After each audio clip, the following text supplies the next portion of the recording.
Today I'm going to be covering kind of the basics of raising chickens on pasture, and there's two types of chickens. There's the varieties that are for meat production, and then there's egg production, and I'm going to be talking about egg production on pasture because that's kind of our specialty here on the farm. So when you're thinking about starting a flock of laying hens on pasture, really, I guess the very first thing you might want to think about are what breed of chicken am I going to raise? Because you can look at the catalogs, it's kind of like a seed catalog with your garden, and there's all different types of breeds. And it really depends on what your goals are. Are you kind of a hobby backyard producer, or are you trying to do this to make money? Like for us, this is something we do to make money, so we're choosing a production breed. This is a brown egg laying hybrid. So there's a variety of those like Novagen, Highline, and several others. And we're big fans of the Novagen and the Highline. So you have your breed, and then you need to decide, are you going to buy day-old chicks, or are you going to purchase ready-to-lay pullets from another producer? And these are things that really just it's going to vary depending on your circumstances and really what you want to do.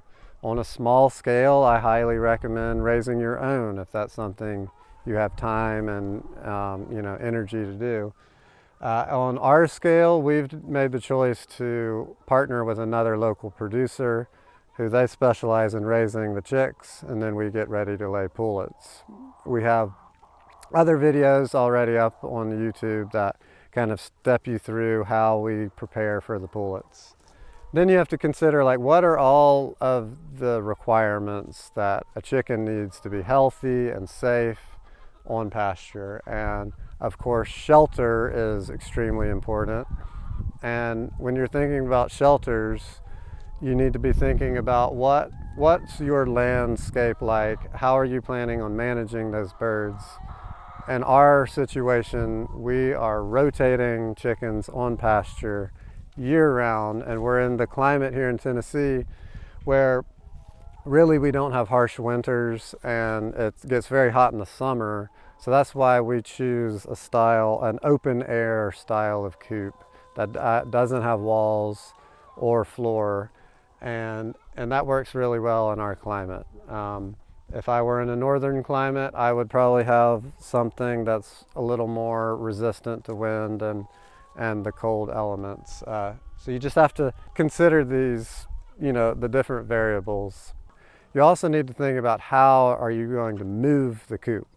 And so what we've chosen to do, or we build our coops on trailers, so we're able to pick up the front of the coop with the tractor and pull forward, and it's an easy way to move from place to place. There are other styles of coops that look kind of like a greenhouse or a hoop house.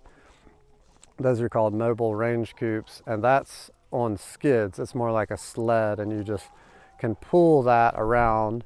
On a very small scale, you could pull it by hand, and on a larger scale, you could pull it with your truck or tractor. So just researching the different options up front and deciding what's best for your terrain and your operation.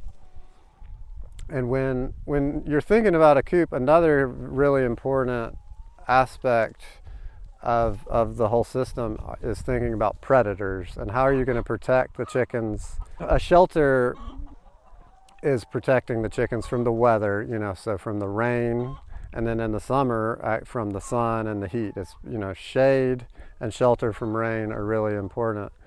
Other things that you're sheltering them from could be predators. If you don't have guard dogs and electric fencing like us, it'd be really important to be able to close the chickens up at night so no predators can get in at night.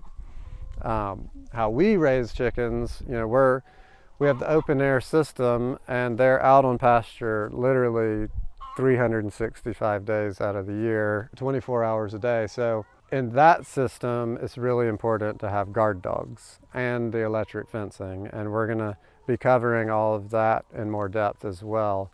But you really need to have a plan in place for how to have a shelter for your birds and how are you going to protect them from predators. Other things that you need to consider are feed. This is where sometimes it can be confusing. This is called, we say pasture-raised chicken, but it's actually, unlike sheep and cows that get their full diet from grass, the chickens actually require additional feed. So we are purchasing feed from a local organic feed mill, and they make specific layer rations for our birds. And that's something we can go in more depth about, as well as like what types of feed at different ages of the life cycle.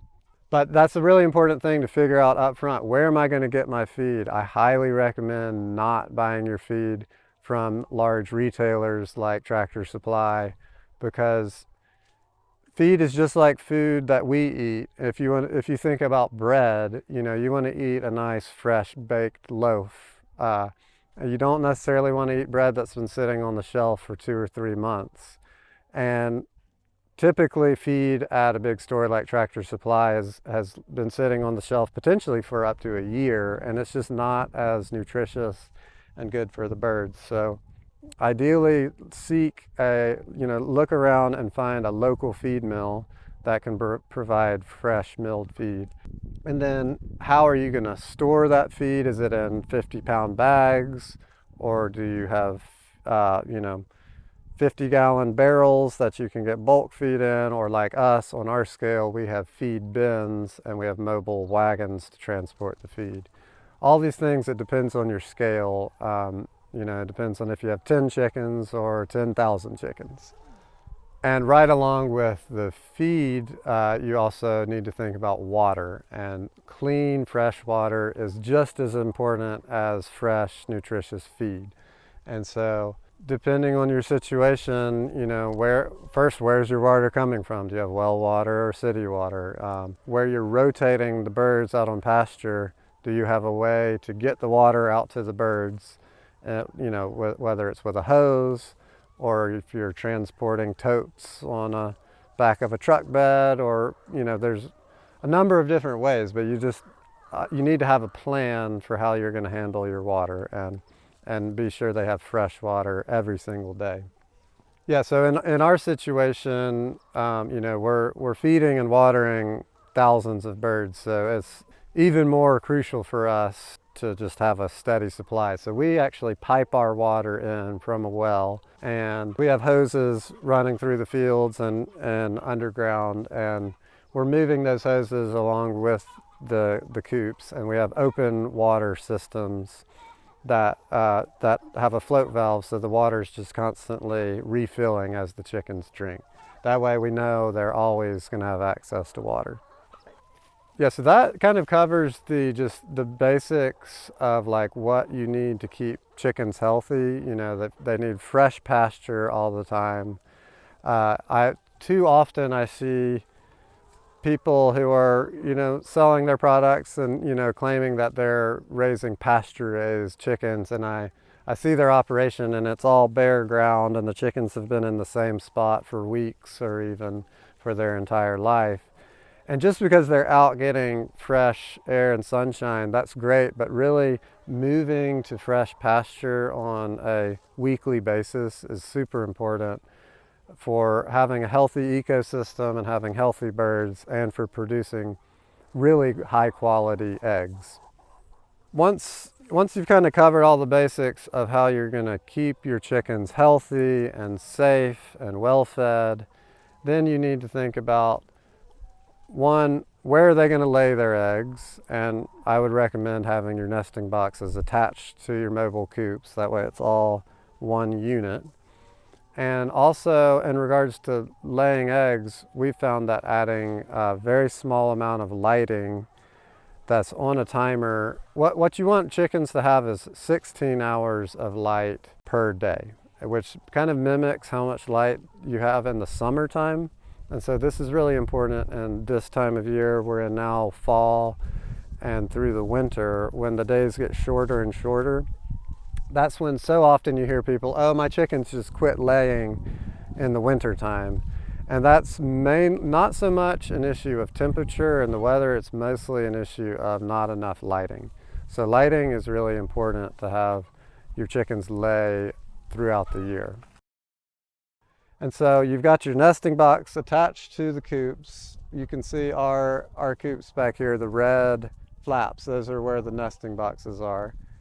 And we have the lighting inside the coops because the chickens are sleeping inside the coops.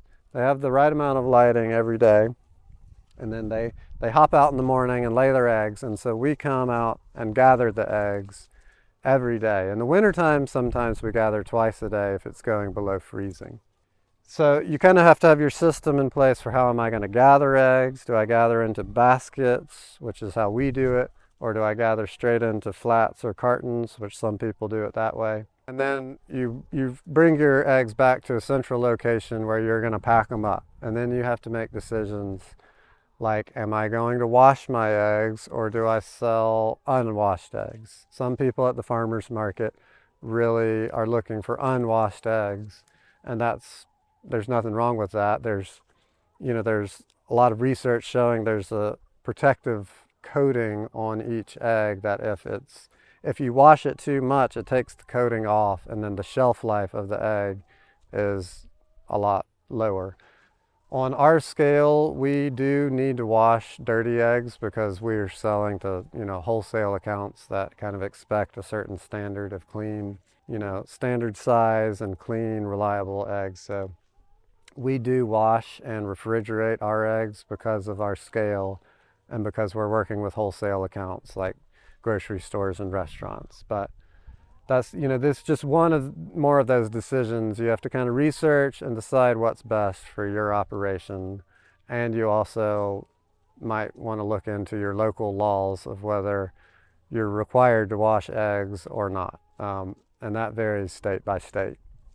You just have to think of all those steps and have your plan in place before you get started. Because once you have birds out on the ground, like it's very easy.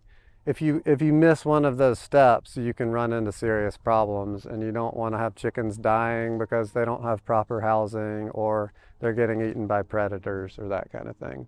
Yeah, so that's everything you need to know just as far as kind of a bird's eye view of raising chickens on pasture.